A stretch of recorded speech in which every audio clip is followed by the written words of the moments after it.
Subscribe to our channel by clicking the subscribe button. Click the bell button and enjoy the latest uploads from our channel. कथा वियान और आरव को मिली कुछ दिनों की खुशियां, मगर इसके बाद होगा बड़ा बवंडर। नमस्कार दोस्तों, स्वागत है आपका आपके अपने चैनल हंग्री स्पिरिट्स में। हंग्री स्पिरिट्स देख रहे सारे दर्शकों का मैं अंजू शर्मा दिल से स्वागत करती हूँ। आरव पहुंच गया है अपने रॉबिन के घर, यानी कि वियान रघुवंशी के घर, और अब उसने ठान लिया है कि वो अपनी मम्मा को अपने बॉस से मिला के रहेगा, क्योंकि अब उसको पता है कि जो वियान रघुवंशी है उसका रॉबिन है, और रॉबिन कितना अच्छा है।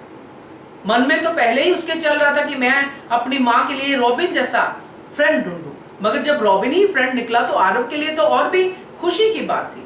मगर ये बातें बच्चे कैसे कहें, मगर आरव काफी ही सेंसिटिव बच्चा है, काफी प्यारा है, और कथा का बेटा है तो और भी ज्यादा समझदार है। इसलिए वो कथा के बर्थडे की बात कर रहा है, और बर्थडे की बात इनविटेशन लेके वो वियान रघुवंशी के घर पहुंच गया। अब उसको पता नहीं था कि सामने तेजी आंटी है, जो उसकी दादी की दोस्त है।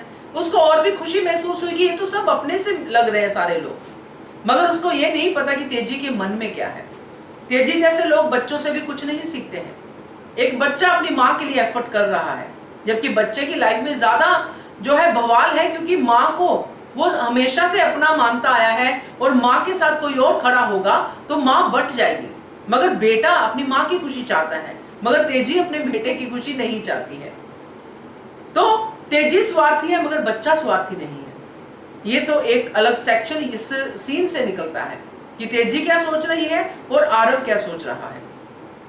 मगर इस पूरे के पूरे जो हो रहा है उसमें अब जो हमें दिख रहा है, जो हमने देखा, जो आज देखेंगे, कि आरव को छोड़ने आ रहा है रॉबिन, यानी कि वियान रघुवंशी, और वहां पे कथा घर के बाहर ही है। कथा को नीचे बुलाता है वो। अब तीनों एक जगह पे खड़े हैं, और यहाँ पे तीनों ही शेयर करेंगे कि सबको पता था कि कौन कैसा है, और आरव भी शेयर करेगा कि मैं ऑफिस में गया था, मुझे पता था मेरा रॉबिन ही वियान रघुवंशी है। मगर उसको यह नहीं पता था कि मम्मी पसंद करती है वियान रघुवंशी को। अब ये तीनों जब एक दूसरे से बातें शेयर कर लेंगे, एक फैमिली जो आरव देख रहा है कि हम एक फैमिली बनेंगे। अब ये फैमिली थोड़े दिनों के लिए पास पास रहेगी, बर्थडे सेलिब्रेट होगा, तीनों घूमने फिरने भी जाएंगे। शादी अभी नहीं होगी, मगर शादी से पहले की सारी खुशियां कथा और वियान और आरव के बीच में शेयर होंगी। और जब ये खुशियां पूरी पीक में हो जाएंगी दोस्तों, तब माया दीदी आ जाएंगी, और माया दीदी तेजी के साथ मिलकर जो भी कुछ करेंगी वो बवंडर से कम नहीं होगा। यहाँ पे कथा और वियान का दिल तो दुखेगा ही दुखेगा, मगर इस बच्चे का दिल भी दुखेगा जो इतने सपने संजो के बैठ गया है, एक फैमिली की तरह अपने जो रॉबिन है उसको और अपनी माँ को देखना शुरू कर चुका है।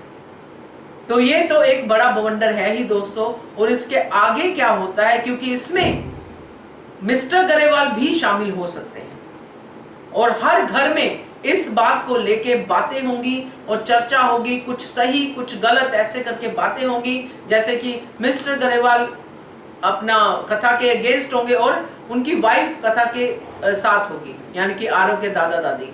इधर तेजी तो है ही उसके खिलाफ, और बहुत सारी चीजें, और इसमें सिर्फ साथ देने वाले होंगे मिसिस गरेवाल, एसएन, और इसमें बड़ी भूमिका निभाने वाली होगी वान्या। तो देखते हैं आगे कैसे जाती है स्टोरी, मगर फिलहाल इन दिनों आप कुछ एपिसोड मजा लीजिए कथा, वियान और आरव की इस फैमिली का। क्या कहते हो आप, कमेंट कीजिएगा। देखते रहिए channel hungry spirits. Thank you so much. Subscribe to our channel by clicking the subscribe button. Click the bell button and enjoy the latest uploads from our channel.